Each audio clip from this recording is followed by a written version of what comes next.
Não? Então vamos lá descobrir. Até para você se autotrabalhar também e se entender se você sofre de ansiedade.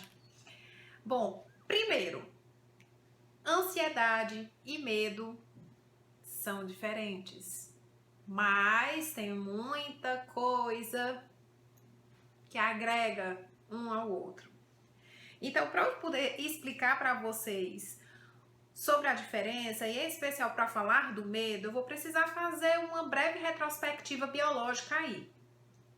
Nós, seres humanos lindos e maravilhosos, passamos por uma evolução, não é?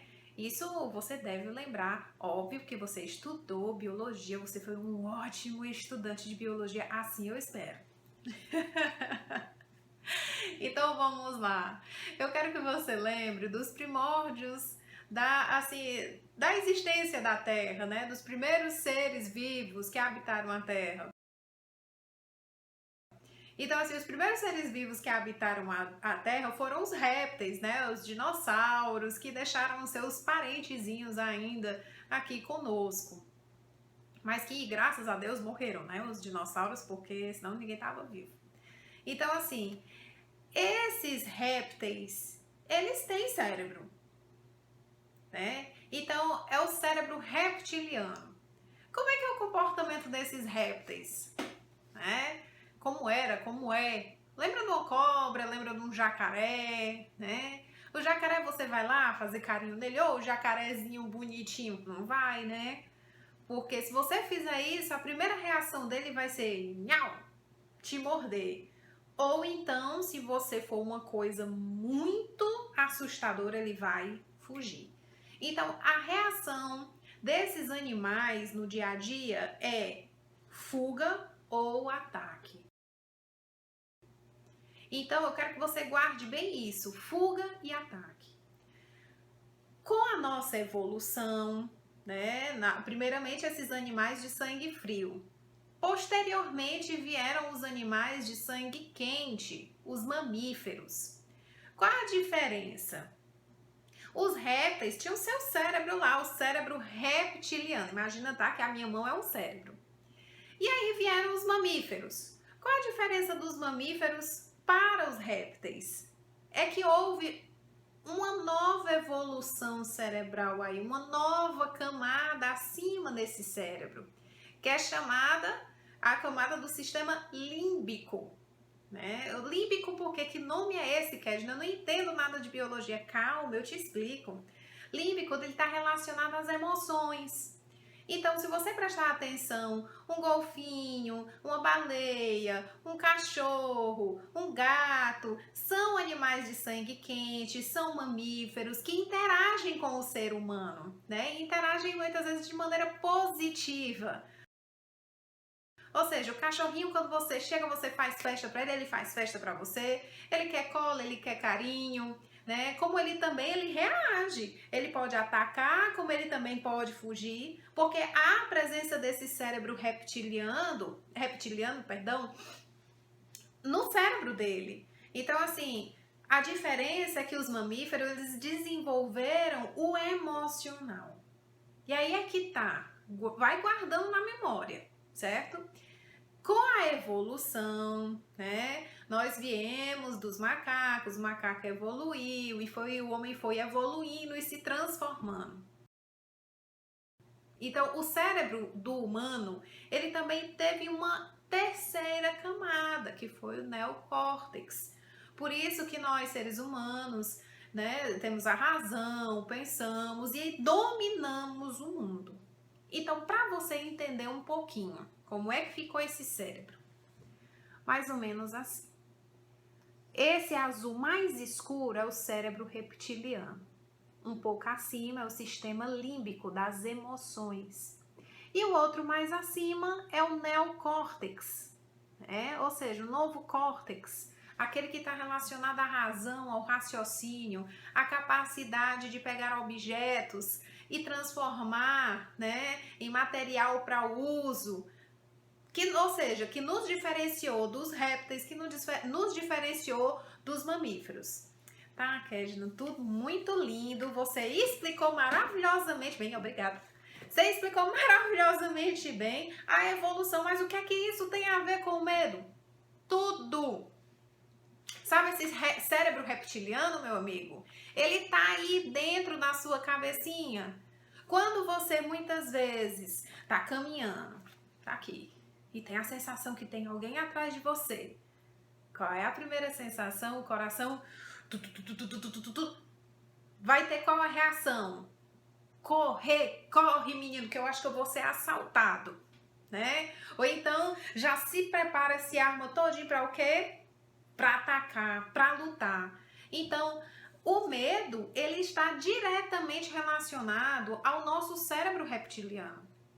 Kesna, ok, agora eu entendi sobre o medo. E a ansiedade? A ansiedade, meu povo, ela é fruto dessas sensações. Acaba que quando a gente vai passando por várias situações, o seu cérebro vai memorizando na cabeça as reações. Como por exemplo, eu fui assaltado, né, num determinado lugar, a pessoa estava vestida com uma blusa azul e me assaltou com um revólver. Então, tudo aquilo que ocorreu com você naquele exato momento, o seu cérebro registrou todas as sensações, a cor da blusa, ele memorizou aquilo. Memorizando, o que é que ocorre? Muitas vezes a pessoa, viu alguém com a mesma blusa azul, com as mesmas aparências, o cérebro ele dá logo o estopim, diz o quê? Epa, corre, que senão tu vai ser assaltado novamente. Né? Então, ou seja, é uma reação que a pessoa vai ter. Então, a ansiedade, ela muitas vezes ela vem do pensar, do pensamento, né? Acaba que o meu pensamento vai me proporcionando esses distúrbios de sensações. Então, por isso que é a diferença. Eu tô com medo da prova. Não, você está, ansioso pela prova. Mas se você tiver tido um mal-estar anteriormente, o medo vem à tona. Por isso que a gente associa tanto medo com a ansiedade. Mas eles são bem diferentes, mas se agregam, se unem a tal ponto que a gente confunde. Então, Kesna, como é que eu posso me livrar da ansiedade? Como é que eu posso me livrar do medo? Tudo que eu penso, eu sinto e o meu corpo reage. Todas as reações físicas são ocasionadas pelo medo, são ocasionadas pelo meu cérebro reptiliano que entende que eu tenho que fugir ou atacar. A ansiedade a gente trabalha através do quê? Da terapia, de processos que te ajudem a alterar esses pensamentos negativos, esses pensamentos que de certa forma te deprimem, né? E te paralisam. Então, assim, não existe outra maneira a não ser trabalhar essa ansiedade. Tem muita gente que, por exemplo, sofre de uma ansiedade grave, né? Tem sensações, não, meu coração, parece que eu vou ter um troço. O meu corpo reage, eu fico toda empolada, me dá falta de ar, me dá taquicardia, me dá um nervoso, as pernas tremem, eu tô com problema, eu tenho que ir no médico. Aí chega lá no médico, vai pro cardiologista, alguns tomam até Rivotril, chegam nas emergências lá com a pressão altíssima. Aí o que é que ocorre? O médico passa todos os exames, tudo que é necessário para saber se a pessoa realmente está com algum problema físico. Quando vai ver, chegam os exames, não tem nenhum problema físico, você está normal. Aí o médico vai, dependendo do médico, alguns passam um ansiolíticozinho, né? Até para a pessoa se controlar, estabilizar aí essas sensações. Mas acaba que com o passar do tempo, não melhora. E aí o médico, olha, eu acredito que seu problema seja psicológico, que não seja físico. E aí é quando a pessoa se dá conta de que sim, A nossa mente exerce um poder fantástico sobre o nosso corpo. A nossa mente, sim, os nossos pensamentos têm um poder extraordinário em cima do nosso corpo, tanto de nos curar como de nos paralisar. Então agora você está conseguindo fazer a diferenciação entre ansiedade e medo? Então não tem mais desculpa. Agora é se observar, procurar se entender. Se você sente essas sensações corporais, quando é que eu tô sentindo essas sensações no meu corpo? Há algum momento, houve algum estopim, algo ocorreu que me fez gravar aquilo na cabeça e generalizar para outros contextos? Pensa nisso, tá bom? Então, boa semana, te vejo na próxima. Qualquer dúvida que vocês tiverem, por favor, perguntem. Eu tenho o maior prazer em responder, tá certo? Um beijo grande e até a próxima.